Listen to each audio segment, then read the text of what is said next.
But let's talk about some comedy for a bit, boy. So what a Sure. time it is to be a stand-up comedian, boy, because on the Yeah. tail end of 2023, Netflix gave us a new Dave Chappelle special by the name of Right. The Dreamer, Yeah. and Katt Williams, right? Right. Legendary Katt Williams. Yeah. You went You on. You know, went on Shay Shay.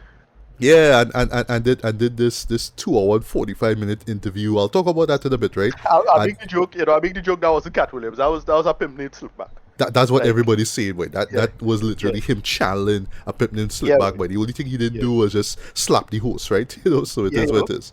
But yeah, let's talk about the about Chappelle for a bit, right? The Dreamer, Sure. right? So I realize now, we always love to talk about Chappelle on this program here, right? The last few especially came out with, we talked about it, right?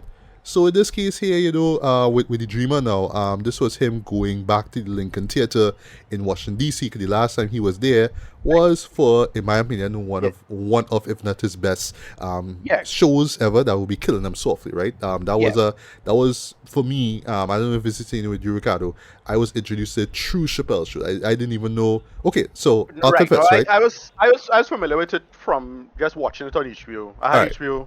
I remember right, watching it and loving it. But it was just like a really funny stand-up. I didn't have any sense of Chappelle or who he was. yeah, Because that same year though, I don't think I saw it in theaters, but I saw it on cable. A little something called Half Baked came out, and yeah. so I Well, I not remember the just same year. It came out a couple of years before. That was '98. But I see what you mean. Yeah. no, what's in? I didn't see it in Oh, theaters. you didn't see it? So Okay, I saw sorry, it. sorry about that. Yeah, I saw it in right. So yeah, I saw Half Baked. I saw Half Baked probably on Stars or something like that on in cable like late '99. yeah. That stuff, right? So that's it. Right. And I remember borrowing it on VHS to show my cousin. And to me, yeah, Half Baked is the I am 14. This is funny movie. I Yeah, was it 14 is. It years is. old. And Yeah, it's a classic right, 420 film, right? I mean, you're not right, supposed to take it seriously because it's a weed movie, right? But it's fun, right? right, It is. Yeah. right. So it's just that. And then the year after he did Kill Him. So Kill Himself, he came out on HBO. I Yeah. don't remember seeing it again live. I saw it on reruns. Cause it showed late night. Back then. A ton of everything was reruns anyway. So if you miss Yeah. it, they'll show it back. And I remember seeing it and just loving it. Stay up I forget when it was. I stay up, it was showing, it just started, and I was like, oh, this was real hard. Yeah. Yeah, go ahead. Well, no, I understand, but yeah, for me, like I just always saw Chappelle as just this bit player, so I didn't see Half Baked till when Chappelle's show was blowing up, right? And I forgot like he was in the Nutty Professor, the first one, right? So it's like, hey, he Right, was in right. this too, right? Yeah, And he yeah. was in Undercover Brother, but that was around the time when I remember, Chappelle's yeah, show and was you blowing up too. remember, yeah, you remember me seeing him in little shows like Blue Streak and little things Oh, that was coming up. So like, yes, oh yeah. But he yeah, was he was up he was somebody who you never found, like I never found like a big deal or anything like that. He was just that until Chappelle show. yeah, And I would argue, and we could get into a big history about this, but I would argue, yeah, the reason why they blow up is because of 9/11 and the war on terror. Like just that whole comedians kind of get a new kind of like, shot in the arm in terms of the social commentary. You have to take them serious aspect of this that you didn't really get on since somebody like a Lenny Bruce or even George Carlin, right? Of political comedy. yes, George Carlin was like just that war conceit of war and how the Bush administration and conservatism and all of that. Yeah, Chappelle just kind of shined with that period. Well, that's why he blew up, and I would argue that's the main reason why, big reason why he blew up, or people take him much more seriously than they should. Jon Stewart, same thing.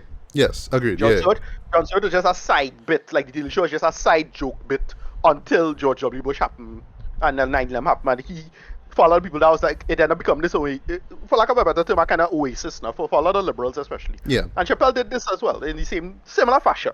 right. A lot of people forget that. Like, that's the whole thing with Chappelle and why he was so big or why he was as popular as he was. It's pretty much that. Yeah, Right. go ahead, sorry. No, but that's okay. But yeah, point is for me now is that I didn't seek out this special till like I got really into Chappelle show. Like I absolutely loved the first season, right? And I was like, oh right, comedian, stand-up comedian, duh. So I kind of pinpoint, I kind of connected dots, so to speak, right? And that's when I finally sought out Killing Them Softly, and I absolutely love it, right? There's so much great bits and jokes and whatnot, right? And well, as you say before, we've covered his last 3 or 4 Netflix specials, right? Well, the most controversial one still to this day is The Closer. I remember that being you actually had as one of your worst, I think it's TV shows or films of 2021 because of the Right, backlash with the whole trans stuff. I'll talk about that too, right? Well, But It's then, not that so much. It's not. Listen, I try to be a solidarity to any marginalized group, whatever it is, but it's not because of that. uh-huh. Right? The reason why it suffered the way it did is because it wasn't funny. Yeah. His problem was my problem with him is that he just kind of went on a soapbox about the whole thing, and Yeah. he wasn't even making good arguments. It's one thing if you're not funny but you're making good arguments, but he was even making good arguments. There was a germ of a kind of a potentially interesting argument that could be had maybe, but he wasn't even close to any of that, in my humble opinion. And that's why it suffered, because he was really like proud of himself about this whole thing now, and it's like, Yeah. well, you just kind of double down about these just kind of these shitty ideas about people. Again, I don't have any trans friends. I only know one non-binary person that I kind of know who lives somewhere else. Well, me too. Yeah. That's it. Yeah. I don't know anything else. That's it. That's about it, right? So I don't see myself as this way. I had to stand up for trans people or anything like that. No, Yeah. that's not the issue. If it's funny, it's funny. And look, I've always been on the camp. This is where I probably lose some friends. I have always been on the camp of something could be funny, no matter how offensive it is, no matter what it is, the topic, the subject. You can make a good joke about that, right? And whatever a good joke means. A lot of people tend to tie their, I don't want to say emotion, but a kind of social conceit towards jokes and humor. A lot of people tend to tie that. And if it doesn't cater to that social conceit, it to them by default it can't be funny, which I understand, but I'm not in that camp. I don't believe that. As I said, I've been on record, cancel Ricardo Medina 10,000 times, right? But even a rape joke can be funny, right? War jokes Yeah. could be funny, Holocaust jokes could be funny, no matter how offensive it is. Dead baby jokes, whatever. You have to, to me, and it's not like some big free speech thing or anything like that. It's just no. If you're really clever with it, or you come up with something really clever, pretty funny. But you have to make it work. Most times with most humor, especially most punch and down humor, the majority of it tends to not be funny, because it's just the laziest approach of just punching down. That's the problem now. It's both social conceits go both ways now. If it's people say punching down by default could be funny, and then other people say, well, no, punching down by default is unfunny. And I understand both positions in that sense, at least in the camp of punching down being unfunny. But sorry, I think any joke could be funny. That's just me. Not making a big stance. That's just me. Yeah. But yeah, I mean, yeah. at the end of the day, it's comedy, right? That's the medium Right. of it, right? But yeah.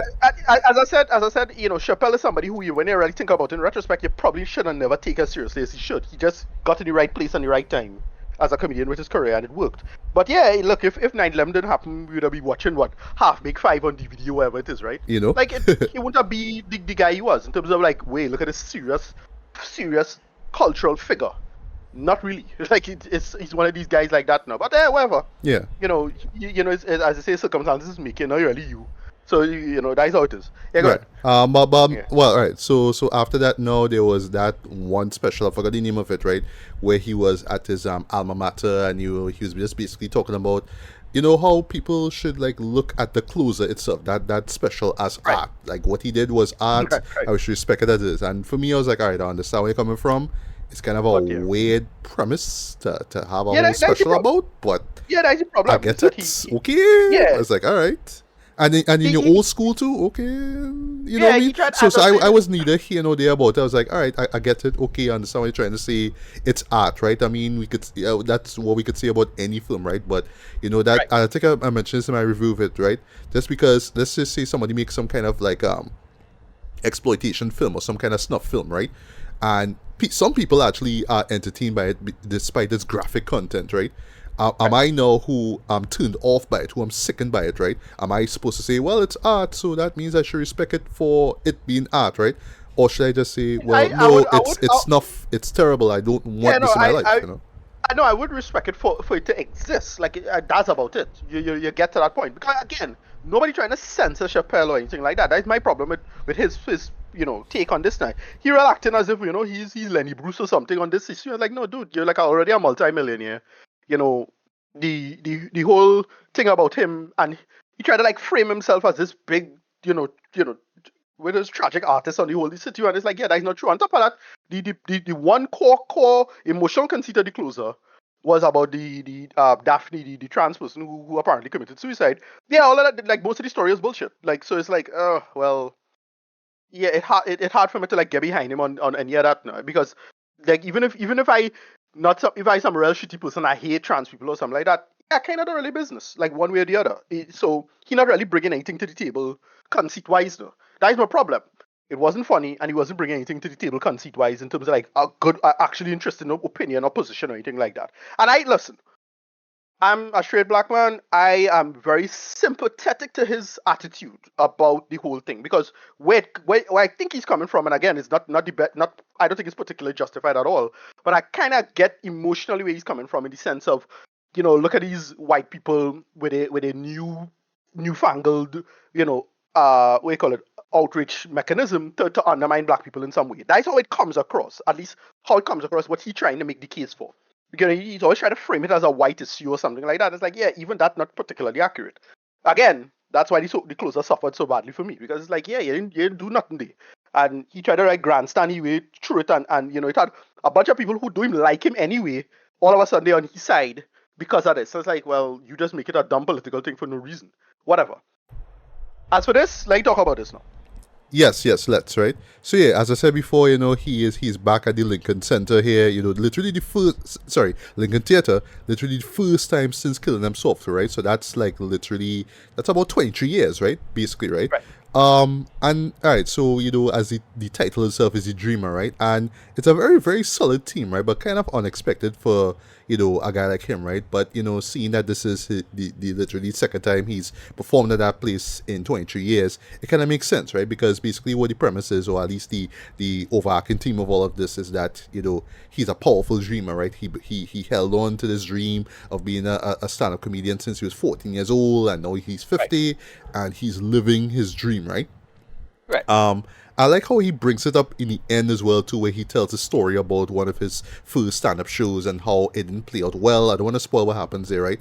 But at that time he learned that how the power one has in holding on to a dream, right? But at the same time, understanding that once you keep on dreaming, you attain that success, you could end up being part of someone else's as well too, right? I thought that was really fascinating how he frames that, right? But in between that, he tells his jokes and whatnot. He has a really good bit about strip clubs, and that one in particular was funny, where you talk about how even go with he goes by himself to the strip joint. But you just go with it with a book to read. I thought that was pretty funny, right? But where I felt, unfortunately, right, where he dropped the ball, not as hard as the closer. Like, it's not like a set of shattered pieces on the floor because of this, right? Yeah, he kind of dipped back into the whole trans bag, it's like, and even in the beginning, he talked about, like, I mess with them no more, I got punched down with another group, right? What is by the handicap, I gotta punch down on them, right? But then, what's it? But then, he would say after that bit, he say how he would just drop like about 3 or 4 jokes, and that'll be it, right? But I would say I don't want to say it's a lot of jokes, right? But like he would mention, periodically, right? And then in the end, which I'll get into in a bit, he kind of went into that bag again, right? So it's not saying that everything was trash because he went there, but it's like he went there kind of knowing that the audience would be like, I wonder if he'll make those jokes, and he kind of went to like, I gotta make those jokes because you expect me to do it. But it's like, again, you're kind of doing the thing that people was, crucifying you for 2 years ago. It's our term for that. It's called lampshading, right? He effectively was lampshading himself. Yeah, he basically kind of just tried to do this meta thing of making jokes about jokes, and some of it worked. Like, so there's a funny moment about when he was doing the Chris Rock thing.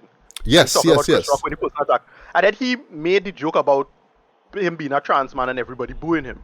And I thought that was funny. Like, that conceit on its own was funny of him, everybody booing him in LA because, like, LA is a pretty liberal spot. So, like, why would you even say that? Yeah, you get booed for that. Like, that, him just telling that story in its own right was kind of funny. Yeah. But, sorry to cut you, but as I said, Chris Rock now and Will Smith, right? That's what you talk about there, right? I didn't even think that he was going to bring up the incident when he got attacked, right? And this was following, of course, the whole infamous moment with Chris and Will, right? So I love how he framed it in terms of, I was touring with Chris, and I was kind of talking a little shit at him about how he fell for the slap, blah blah blah, and then it happened to me. So it's like, and that's pretty funny too, right? But I genuinely love how, in terms of coming back to that team, how he says that, both Chris and Will are dreamers, so he's neither for or against them in terms of what happened. He understands where both sides were coming from in that whole debacle. That's actually a strong moment in that whole performance, man. But yeah. Sorry about that. Continue. Oh yeah, it's just that aspect of the, him, trying to lampshade the whole thing and making it work. And yeah, sorry, it don't really fly in that, in my opinion, as it is. Maybe if I was younger, I'd probably laugh at this or want to laugh at it.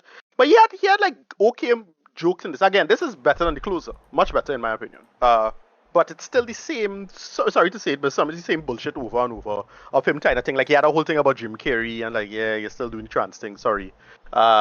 No, what's it do? No. It started off strong. It started off real good with the idea is that I'm meeting my role model, right? Jim Carrey.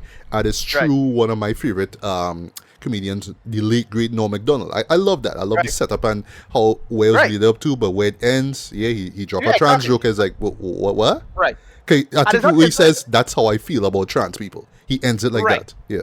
Yeah, and it's like, well, I mean, again, you're doing the whole appealing to trans people thing. Like, look, I will admit, I don't know any trans people. So I don't know, like, I don't have this experience of, I know this person as a man, and now I have to think of them as a woman. That kind of person. I don't have this attitude at all, right? I don't know any trans people. So I don't know how it would feel one way or the other. But his attitude, like, is still a kind of shitty thing to think, because I'll admit, a lot of it from my perspective is just, it's just a sort of second order kind of thinking about stuff now, in terms of how I interact with a person, because I don't know any trans people in my life. I barely know any gay people in my life. So far less for, to think about it. So his attitude is like, well, it would have probably appeal to me, but just thinking about it from that perspective. Well, no, why does you need to drop the joke in that way? And again, he trying to say something. What are you trying to say here? Yeah, exactly. It's not a particularly good punchline. Yeah. Again, the other stuff was good. The stuff with him and his wife was pretty good at the end. I thought that was good. Yeah. That was okay with the phone and how he has unlocked the phone. That's a funny joke. That was but there was a joke that he made earlier on about the Titanic, which I felt fell completely flat though. But how he brought it back up later on with the wife, I was like, all right. I get it. But that first joke was terrible in my opinion. Even he and all can admit it sucked, right? But yeah. That's the whole point. It's like you're making fun of the whole like, well, you have to try out stuff and it ought to work in its own way. And again, he's trying to lampshade him trying out material, but it's like a big audience crowd that he have a special force is not the best material. And look, Dave Chappelle is one of those people who, in a sense, kind of transcend that aspect of the genre, right? Aspect of the form where he could start really talking about himself, and he's big enough to do that. It's only really, again, the trans issues is really kind of pulling him down. If he wasn't so shitty about that, he would have been a lot more celebrated. We could get to the next person who never really actually punched down. And for a lot of people, I don't necessarily agree with this, and I don't think he is as funny as Chappelle, but he is for a lot of people what Chappelle is purported to be, right? We'll get to that. But that's last point I want to make about the special, and then we can move on, right? And then as I say, in the end, he tells that story is great, right? But unfortunately, again, like I say, he had to go into that trans bag, right? But well, in this case, what he does, right? So slight spoiler here. He mentions Lil Nas X, right? So I'll talk a bit about that, right? So I get on paper what it is he tried to say. I get it, but then he does a thing where he's doing the whole, oh, Billy, what do you want to be when you grow up, right? And he tells these, I don't want to say realistic, but kind of logical stories as how one, when you're young, you have a dream and how one pursues it, how things don't play out the way you expect it to, right? But then he dropped the whole Lil Nas X joke afterwards. You're like, all right, okay, I get it, but oh gosh, man, really, But then, when he delivers the final moment and just pretty much talk about, he's been so happy and fortunate to be part of these to the audience's dreams. I actually love that as a closer, right? I don't know if you're tuned out when the credits were rolling, right? But I would say if you haven't seen it, check it out too, right? There's this song that plays. I forgot the guy's name who sung it, but it's a great song. Everybody loves it. Yeah, I'm the man. Right? I forget the name of that one, right? Yeah. There's a bit where there's a picture, where you see him with Lil Nas X. I'm like, okay, all right. Yeah. And if I'm not mistaken, even though I don't know the people behind or who he was talking about, or I don't remember the people that he was talking about at the closer, I wouldn't be surprised if a few of these snapshots involve people in the trans community or in the LGBTQ community that he would Well, either show up and take a little snapshot, right? So exactly. point is, It right? felt I don't know. That felt like I was watching it. I enjoyed, but it felt a little manipulative, like in terms of like. That's what I was gonna say. No, yeah, it had a guy in a wheelchair. I was like, wait, is that the wheelchair guy he's talking about? All Like, right, he's with the saying, disabled thing, yeah, with yeah, that joke, yeah, exactly. yeah. And so on and so forth. So I am not going to say that that moment was manipulative, but I could see why some people might think so because of the Right. uplifting and triumphant song. So you're talking about, Right, it's right. the come up struggle, and all the people he meet. Like there's a great picture with him and Royce 5'9" and them was like, hey, Wood, right? And Right, there's war with right. him and De La Soul, right? Hey, cool, right? But the Lil Nas X was the one that really caught me by surprise because of what he said earlier on, right? Because how he made the joke is not like they were friends, right? It's just that, from what I assume from that snapshot, they just probably met each other after a show and talked for a bit. And I'm not saying that he had to ask Lil Nas approval Alright. to mention him in the bit, but I don't know, right? But the point is, I don't want, like, I'm not gonna be the one to say, oh, he's trying to play with your minds, you know what I mean? Like, he wants to show you that he's pro LGBTQ, but then he could just make these jokes and then he could get away with it because he's pro, you know what I mean? I don't want to say that, but it's just a moment that really stood out to me out of everything. I should say out of that whole montage, in my opinion, right? So that's what I mentioned. The thing with that, right? So the thing with that, another favorite of mine who got into some trouble over something like this, which is, most of these stories not necessarily true as they are. So like when Dave Chappelle did the story with the trans person, I forget Daphne's the person name I think, and that turned out to largely be untrue. People had a big issue about it because he used it as a leveraging point to make a point. Right. That's why that suffered. But the thing is, most stand-up comedy narratives and stories are untrue. So when this other guy, Hassan Minaj, I think sometime, I forget when it was, a few months ago, got into trouble for basically his stories not being true. A lot of people get up in arms over that, and I was like, well, no, none of these stories end up true. I don't think, and people use Dave Chappelle as a reference, not for that Daphne story, but for earlier stories, like nobody think that a baby selling crack in on the street at 2 a.m. or whatever it is, right? And so on and so forth. So that story with Lil Nas X, I don't think is true at all. Like it probably just not true at all. The conversation probably didn't happen. Nothing. Like I don't think it's true at all. So it's stuff like that don't really matter. Like it could be true, maybe, but it don't feel true. Like that's just my attitude about it. So it doesn't bother me one way or the other. Yeah. Him showing up in a picture and he just build a narrative and spin it off of that. Who cares? Like Yeah. it was kind of a funny joke, maybe, about you being in other people's story. That's about it. Yeah, it didn't bother me one way or the other. Yeah, I understand, right? So yeah, for me, while I was not completely over the moon with the special though, it was a lot better than the closer though. It felt, Right. I don't want to say a lot more, but it felt more focused than the closer though. I felt with the closer, Right. he just went on this whole tangent about, why Yeah, trans people rambling, hate yeah. me, blah blah blah, and like literally spend about a third or more of his performance on that, right? Right. So it's not like I was expecting the whole thing to be about dreams and dreaming and all that kind of stuff, right? But the team is strong though, and I would say quite inspirational though. I mean, obviously, right? But I mean, yeah, like for a Caribbean man like me, I mean, it's easy to look at them and be like, well, gosh, well, in the States though, all they're making a living doing stand-up comedy, Think about that, You're touring the country yearly doing this shit, We can't even do that. We only have like one or two specials, comedy shows either after Carnival or whatever, right? We don't really do that on a regular basis, right?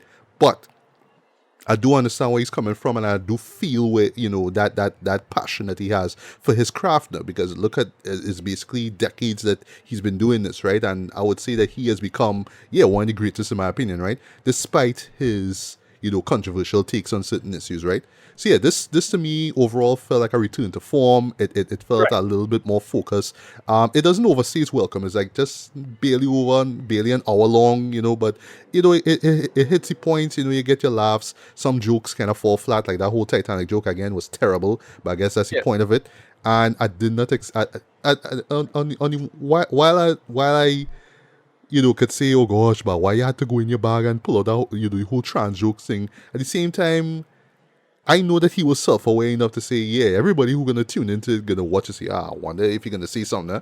But, it would have been better if he didn't say anything at all or just probably mention, all right, you know what? I'm not gonna, like, if he had just stopped at the whole disabled joke and just moved on, I would have been Right. fine. But if because he had to Yeah. dial back on it again, I would do a little Nas X joke. I was like, all right, really, really, bro, really, you know what I mean? Yeah. But for what it is, it's fine. You know what I mean?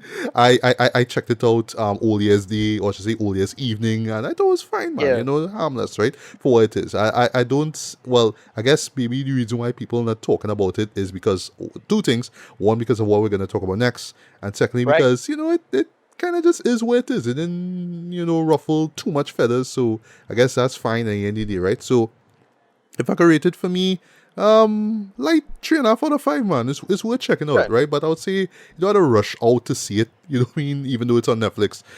If the closer turn you off from Chappelle, then or you just don't care about him at all, this will do nothing for you at all. But if you just want to see, you know, what other insight he want to bring to the table, you know, ever since the closer and that special that he did in his old school, yeah, check it out, man. It's fine. It's fine. But yeah, last thoughts on Rita.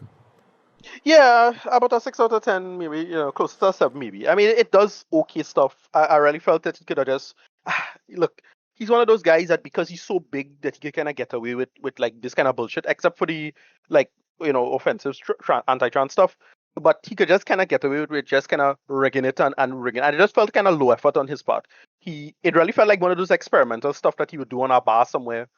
It is more that, but it didn't feel like a neat, well polished set of material. It just felt kind of sloppy in that sense. And that's the one thing that kind of brought it down for me. And again, really, really doubling down on the anti-trans stuff for no good reason. He didn't try to do anything. As I said, he did one little meta little thing at the beginning, and he should just leave it there and then move on. And he didn't do that. Whatever. Yeah, 6 out of 10. It could have been better. Not the worst, not as bad as closer, but it could have been better. And I really felt that if you're gonna be doing these specials, the quality had to be propping up as it is now. So that's about it. Yeah, I understand.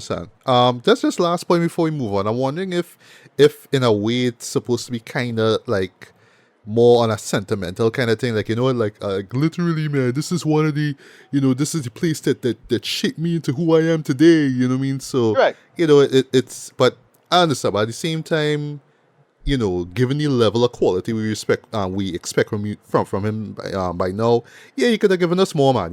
Even within that space of time, he could have given us a lot more instead of dropping stupid Titanic jokes for whatever reason, right? But whatever. But yeah, for some reason, right, as the year starts, right, yeah, we were overshadowed, sorry, by a particular interview, right? So I'll just kick things off, right? This little preamble, right? So forgive me, I am not on Black Twitter or what Black X. Haha, get it, Black X, right? Ba-dum-ps. I don't know. But yeah, I never knew about this Club Shay Shay show though. No, yeah, I was aware never that knew about this show. no, I was aware that he had a new show. I knew he got a new show. Okay.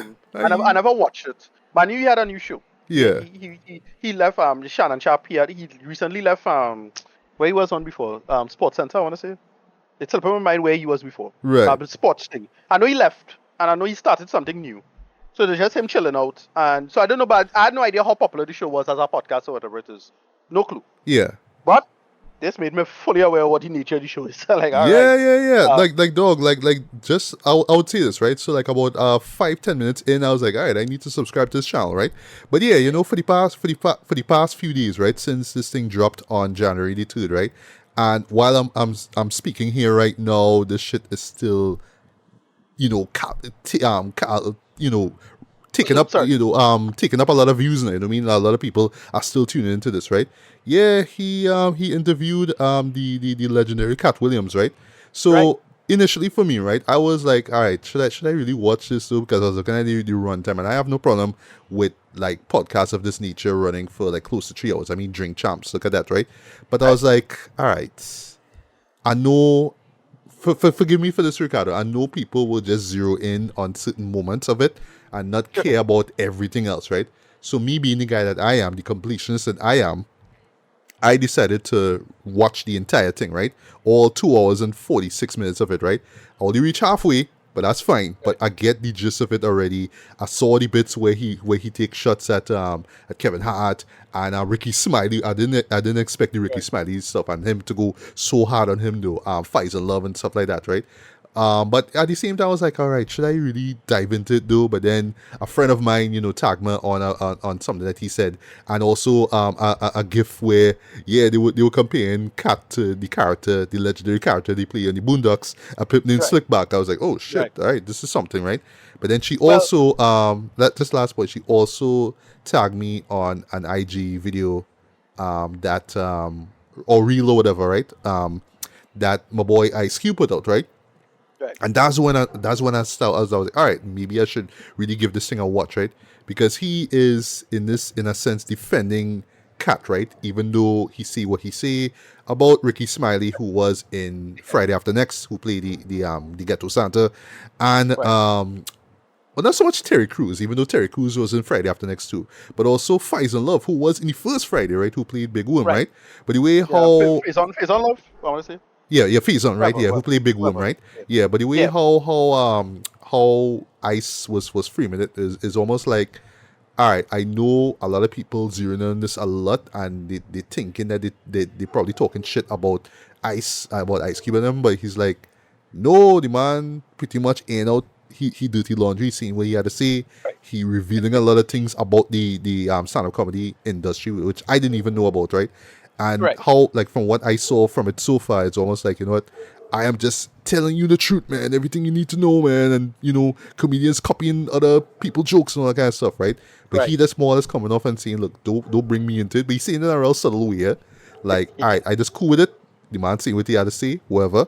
But at the same time, I think he does pretty much don't want to be involved in it at all, right? Because he is not a comedian, right? The man is a rapper slash what? Actor, director, right? So leave him out to it, Right. right? But yeah, go on. Yeah, this kind of overshadowed the whole controversy with Chappelle. I hardly any because I think because of this nobody really talking about Chappelle special. Because of this and this kind of gets into it. Listen, he does say a bunch of shit that I have been kind of thinking in the back of my head for years. The first number one thing, the so-called kings of comedy are kind of bad. I agree, right? Look, I haven't seen that show. I only saw that shit once right, in my life, and I was like, all right. I No, the never- reason why I watched it, I remember, was I'll never forget this. Roger Ebert gave this thing a 2 thumbs up. I was like, okay, this get 2 thumbs up, and I watched it. I was like, Right. all right, and I moved on. I remember watching King of Comedy and not like listen, I'm not judging them. I just judge them from Katt's perspective about them as their stand-ups. Their stand-ups. Yeah, like their careers didn't really like make a workable conceit. And the only person who was genuinely talented, who had a good stand-up and ended up going on to do great stuff and had good TV careers, unfortunately passed. That was Bernie Mac. Yeah. The others, I never thought Steve Harvey was funny in stand-up. Right? I like him. I like the show. I remember his sitcom was pretty good. Yeah, I used to Cedric watch it Entertainer? too. I used to watch it too. Yeah, And the Cedric Cedric the the Entertainer Entertainer show was fine. Was fine, but I don't Kind of remember- forgettable, but it was fine. Forgettable. Yeah. Yeah, Cedric is probably the least talented of the bunch by far. Dale Hughley was also a non-starter for me, right? He was also somebody who I was never particularly impressed with. And yeah, so he now was another one who I thought was just underwhelming. And yeah, he writes about all of that. He's like, yeah, I always thought the Kings of Comedy, none of it was funny except for Bernie Mac. Straight up. Another thing he do is that it's something that I never think about, but like in retrospect, he's like, yeah, that makes perfect sense. Steve Harvey here, he was always bald. That is funny. That is funny. Right? That kind of funny to me. What else? What else he talk about? The stuff with the whole this is a thing that has go back and forth on because I don't know how to feel about this. Because I've never heard any really good arguments necessarily debunking it. And I understand why people just bring it up. The whole black men in a dress thing. Like, that's a whole thing that Dave Chappelle talk about. It's a whole thing that just feel like one of those things that just designed to do that. And I've heard arguments showing that no, it's not that strong of a case as to why, and it kind of homophobic and kind of anti-Semitic, the way of the framing of a lot of it is be, and so on and so forth. But yeah, I he bring up that again with Ricky Smiley, and so we say about fights and love. Oh right, well, basically mentioning about just how these guys have not had a successful or a special at all, a TV special at all, Yeah. right? In their correct. career, And he No, he's correct about he cite Fights and Love as one of them. Because for the Yeah, life of yeah. me, I never remember a special from him at all. I don't know if you remember this, Ricardo, right? But back in the days, right, when we were really serious about doing these stand-up comedy shows, right? Remember All right, so there was a little TV show called The Parenthood, right, which Robert Townsend created and Yep. starred in, right? And one of the Yeah, he was stars on it, was yeah. Faisal Love, and because of the success Right, of that show, they brought down Faisal Love. I remember how they were hyping that up, right? I would never forget. right, There was not a jingle, there was a promo, right, a TV promo with these two comedians, right, and they playing like these they playing like they go into the show itself now, like they're just common folk, right, and talk about, hey, right, you know who coming down too, hey, remember that guy from Parenthood, boy, Faisal right, Love coming down, oh good, bacchanal. And then like the day after his performance, I heard that once he came in on stage, he talked for about a couple minutes and they blew him off. I yeah. never forgot that, Jen. I think that for me was when I tuned out of him, right? But he'll always be Yeah, Big William to me because I love Fred. I love that shit, right, right? But yeah, but one reason why I didn't want to dive too deep into the whole, no disrespect, the whole TikTok moments and all that kind of stuff, right? Is that I right, felt like, because, I mean, there's more stuff going on too, because, like, while I was watching it, I didn't even, like, he brought up his backstory, the idea of how serious he was about pursuing, comedy, that he left his family, and he didn't want to be under their strict religious rule and all that kind of stuff, right? So right, for me, who know little to nothing about this man's come up, I thought that was fascinating, and it's a good thing that right, I'm watching it on the channel itself instead of just all these clips now, because it's easy for us to just zero in on the clips and say, that's funny, yeah, I see the right. clips, but you see everything else now. So for me, I get in the full story, but ultimately, yeah, what people are gonna tune into this for better or for worse are those moments where he would just stop and say, hey, Ricky Smiley, say, during the production of Friday After Next, he's talking about, oh, why am I, why do I have a band-aid on my nose and all that kind of stuff, and people can't see my Right. face, and they see bitchiness that he was doing on set, though. Like, those moments are what really stand out to you, right? And for me, I just find it so funny to me that he would just kind of just say it brazen, right? And Shannon would just be like, shocker. And Yeah, he will kind of come like, but like, we're seeing this about Wanda Sykes, right? Like, Wanda Sykes is one of my favorite comedians. We're seeing that for, and then he will come and say, no, well, she invite me to interview, and then she cuts me out and blah blah blah. So I make sure day and blah blah blah, and he would just be like shocked, like, let me just take some more whatever alcohol they drink in it. Let me just take a sip more of that. But the point is that he just so brazen about it, and he would just say, is the truth, right? Is the truth shall right, set me free, that kind of vibe. And Shannon just stunned. He's shocked. He had to like compose himself, sip some whiskey, and then just get back into the right. into the freer thing. So just that back and forth, I love though, But again, like I To say, be people fair, would just kind of zero in on those bits instead of the other stuff, right? The other stuff, right, and the interview. We talking about Katt himself, not what Katt think about other people, but sorry, that's part of it too. So yeah. right, right.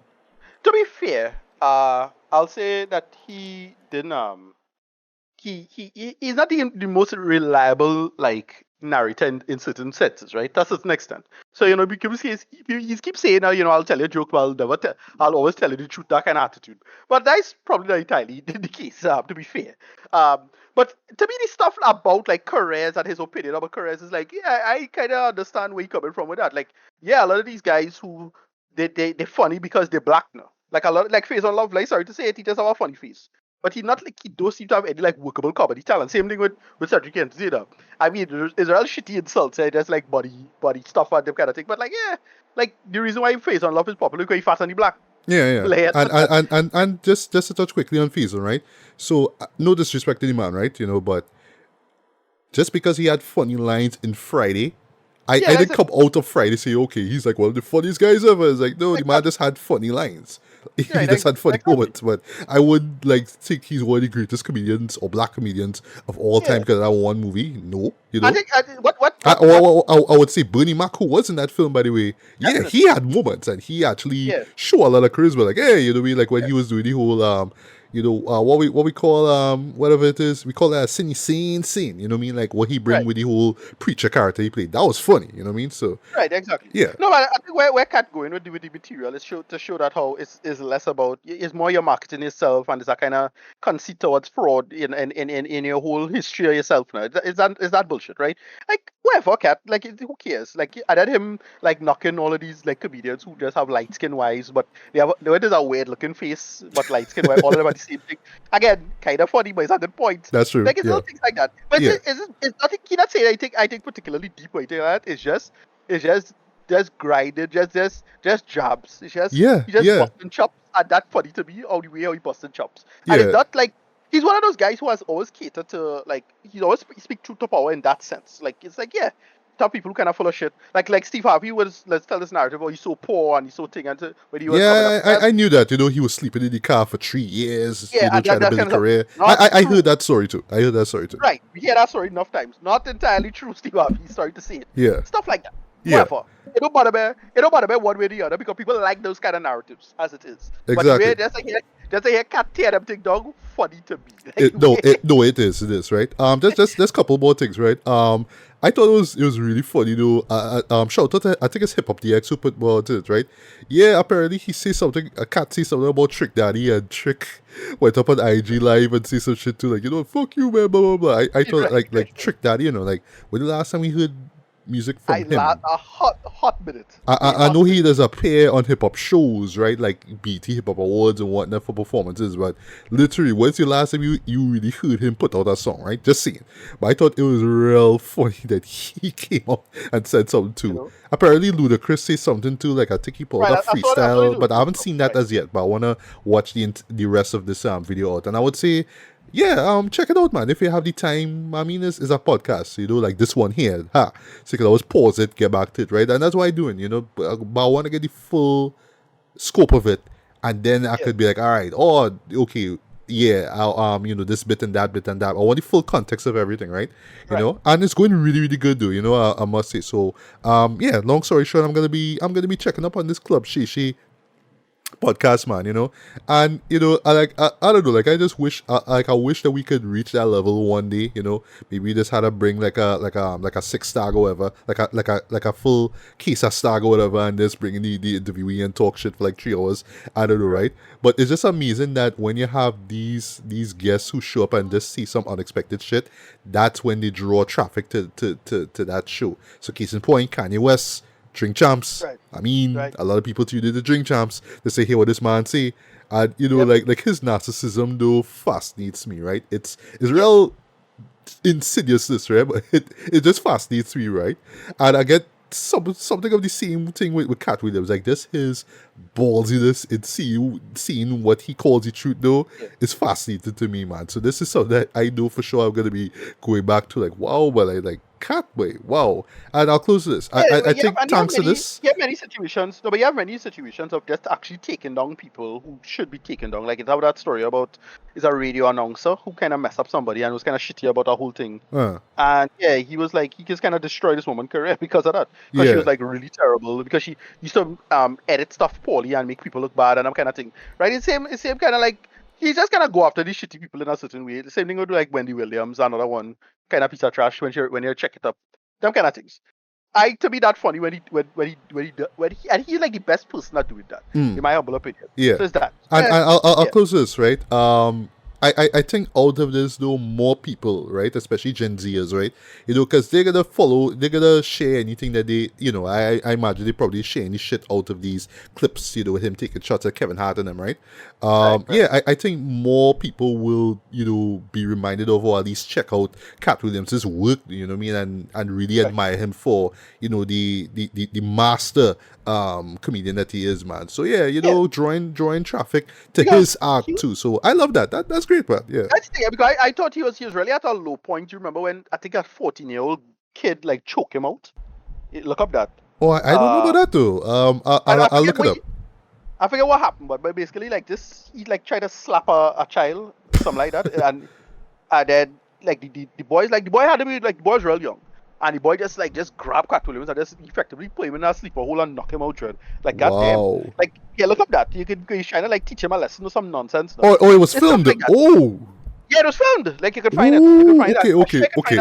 Jeez, yeah, stuff like that. And so it's little things like, a lot of people kind of bounce it back and attacking Katt by saying, oh, he just bitter, and so on and so forth. But, like, to me, stuff like this just kind of funny in its own right. You don't have to take it seriously. but it's funny. Like it's no different from like and it's on our podcast. It's no different from like a Joe Rogan or one of these like one of them things. There, it's that. Yeah, yeah. But yeah, that's about it. Exactly, boy. So yeah, literally in a week, boy, we get like two, Yeah, you know? stand-up comedy performances, if you will, boy. But there's different perspectives, boy. You know what I mean? So that's really fascinating to me, man. So yeah, at the end of the day, boy, wow, like that's how it is to be a stand-up comedian. But you gotta watch your back. You gotta make sure your material is original. You gotta be writing, because that's one thing that Katt was stressing on, eh? You gotta be writing, Jen. You gotta be constantly writing. I love how you were saying how he's only work with like talented people who does write this shit, and other people who does copy other people's jokes and run with it. I was like, No, I mean, wow. across the board, we're getting a big like blowback and lashback against the concept of plagiarism in its own right. Especially, I'll say what really kicked that in is all of this AI stuff now. But for better or for worse, and it have a lot of disingenuous attacks on people with that. I ain't gonna get into that for now. But yeah, like it had whole things about just people who get catch with plagiarism online now because they just taking the lazy intellectual route on thing. And look, I just cannot do it in my own way in terms of like, oh well, this joke or that little one line or something like that. But nah, we talk about people leveraging their whole goddamn career on just being a plagiarist. Yeah, like, yeah. And he correct about that. Like, yeah, stealing jokes is unknown. If I was being paid as a person, that's my career, why would I, be a plagiarist on these kind of things? That's kind of silly. exactly. It's like rap music, bro. I mean, yeah, and for some silly reason, people just think they could do this, and it just, a lot of people I'll straight up say it, a lot of people just straight up entitled to, they think they're entitled to money, so their attitude is, well, I can just do anything to get through. Like that fellow who the video, one of my favorite videos for last year, Jim Summerton, whoever it is. Yeah, he's like one of these guys now. These weirdos who just tell themselves, watch now, I deserve to be wealthy no matter what, and I'm just gonna take this niche and make it work for where I'm gonna do it for what it is. And yeah, Katt is absolutely right at calling out that bullshit. Sorry to say it. It's one thing that you're doing it on one aspect of it, but it's another thing entirely to say you want to leverage your whole career. You're doing it's so much of it, literally like 80% of your career is on original material. That's ridiculous. Come on. Like that is ridiculous, absolutely ridiculous. So agreed, man. So yeah, would be up and coming comedians. Where you're sure you want to be comedians? Are you sure? Because if it's not Katt, there could be somebody else who might make you out if you're not bringing that real. If you're faking that funk, somebody will call you out on the judge. So yeah, really think twice before you jump into this profession, Judge. I mean, swear to God, yeah.